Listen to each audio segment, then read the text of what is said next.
Hello students, how are you all. I welcome you to commerce classes. आज की class में हम पढ़ेंगे कि ऑस्ट्रेलिया में डाउन्स किन को कहा जाता है। ठीक है, इसकी डिटेल स्टडी करेंगे। देखिए, डाउन्स और कुछ भी नहीं है बल्कि ऑस्ट्रेलिया में पाए जाने वाले टेम्परेट ग्रासलैंड को हम डाउन्स के नाम से जानते हैं। नाउ आप वर्ल्ड मैप में देखिए, आपको ऑस्ट्रेलिया दिख रहा होगा।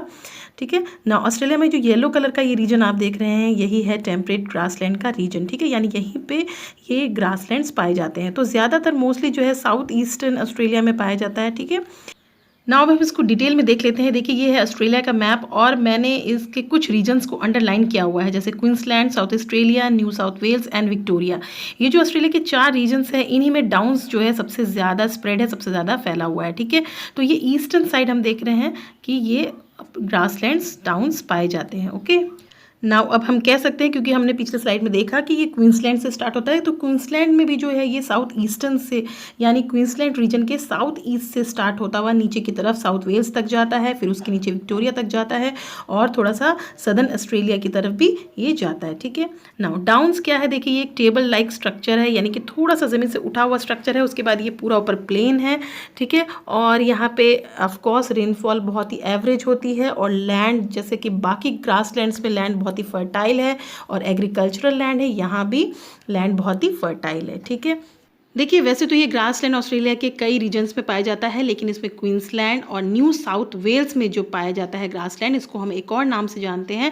इसे हम जानते हैं डार्लिंग डाउन्स के नाम से। ठीक है, तो डार्लिंग डाउन्स वो डाउन्स है जो क्वींसलैंड और साउथ वेल्स के रीजन में पाया जाता है। ठीक है, ये बहुत ही इंपॉर्टेंट क्वेश्चन है। ओके, नाउ इसका नाम ऐसा क्यों रखा गया था? देखिए 1827 में एलन कनिंघम ने इसको डिस्कवर किया था और ये जो डार्लिंग नाम दिया गया है, ये जो है न्यू साउथ वेल्स के उस टाइम के गवर्नर थे राल्फ डार्लिंग, उनके ही नाम पे ये डेडिकेट किया गया है। ठीक है, नाउ एक और इम्पॉर्टेंट बात ये है कि जो डार्लिंग डाउन्स, ये जो क्वींसलैंड के रीजन में पाई जाती है, यहाँ से ऑस्ट्रेलिया की तीसरी सबसे लंबी नदी भी निकलती है। ठीक है, और इस रिवर का नाम भी क्या है? इस रिवर का नाम डार्लिंग रिवर है। ठीक है, तो ये भी क्वेश्चन आता है कि डार्लिंग रिवर जो है कहाँ से निकलती है, तो ये डार्लिंग डाउन्स के रीजन से ही निकलती है। नाउ ये जो डार्लिंग डाउन्स का रीजन है, ये एक एग्रीकल्चरल रीजन है, यहाँ पे बहुत ज़्यादा बड़े पैमाने पर खेती होती है। ठीक है, और यहाँ ऑस्ट्रेलिया में आप देख सकते हैं इस मैप में, तो ग्रेट डिवाइडिंग रेंज जो ऑस्ट्रेलिया का बहुत ही बड़ा माउंटेन रेंज है, यहाँ से ये डाउन से स्टार्ट होते हैं और वेस्ट की तरफ बढ़ते हैं।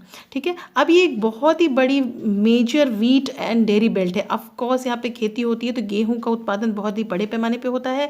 यहाँ पैस्चर है जानवरों के लिए, इसलिए यहाँ पे डेयरी बेल्ट भी है। ठीक है, अब यहाँ पे क्या क्या होते हैं? बार्ली, ओट्स, कॉर्न वगैरह यहाँ पर बड़े पैमाने पर एग्रीकल्चर किया जाता है। इसके अलावा यहाँ पे सनफ्लावर यानी सूरजमुखी की खेती भी बहुत बड़े पैमाने पर की जाती है। नाउ डार्लिंग डाउन्स एक और चीज़ की वजह से बहुत फेमस है। ठीक है, ये अपने विंड फार्म्स की वजह से बहुत ही ज़्यादा फेमस है ओवर द वर्ल्ड। ठीक है, ऑल ओवर द वर्ल्ड यहाँ पे जो विंड फार्म्स है यानी विंड मिल है, बहुत भी बड़े पैमाने पर लगाए गए हैं।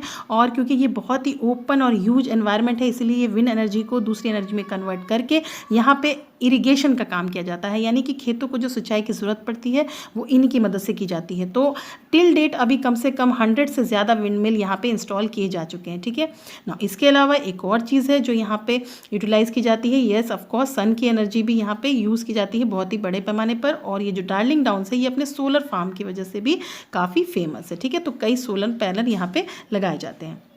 नाउ डार्लिंग डाउन्स जो क्वींसलैंड से निकलती है, वो साउथ वेल्स होकर के आगे की तरफ जाती है और विक्टोरिया जो नीचे है, विक्टोरिया से थोड़ा सा ऊपर, ये जो है ऑस्ट्रेलिया की सबसे लंबी नदी मर्रे से जा कर के मिल जाती है। ठीक है, और ये जो मर्रे रीजन है, यहाँ भी डाउन्स पाए जाते हैं। ठीक है, लेकिन यहाँ जो डाउन्स पाए जाते हैं ये किसी और बात के लिए फेमस है। ठीक है, अब यहाँ के जो डाउन्स है ये अपने गोल्फ कोर्सेज के लिए, यहाँ पे बहुत ही बड़े बड़े गोल्फ के मैदान हैं और इस वजह से ये मर्रे डाउन्स काफ़ी फेमस है।